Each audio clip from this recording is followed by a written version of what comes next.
Frygter du at blive kritiseret? Hvis du er en pleaser, så kender jeg godt svaret, og det er et rungende ja. Og når vi frygter at blive kritiseret, så bruger vi også rigtig meget energi på at være på vagt. Jeg kender det fra mig selv, da jeg var en kæmpe pleaser. Hvis nu en siger, jeg vil gerne lige tale med dig, så er det maven trækker sig sammen, og vi begynder at tænke på, hvad har jeg nu gjort forkert?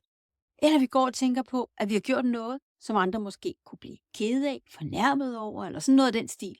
Og så er det, vi frygter, når telefonen fortæller os, at der er kommet en besked, eller en ringer, der kommer en mail, eller vi møder den person, som vi tror vil kritisere os.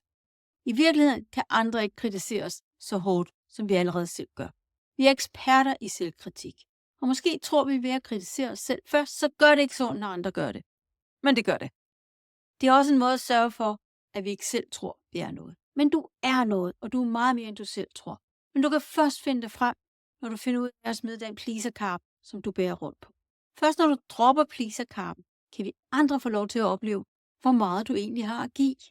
Jeg håber, du vil lære at gå fra fastlåst til fri i dine tanker og følelser, så du kan stoppe med at frygte kritik og kritisere dig selv. For ved du hvad? Du fortjener det.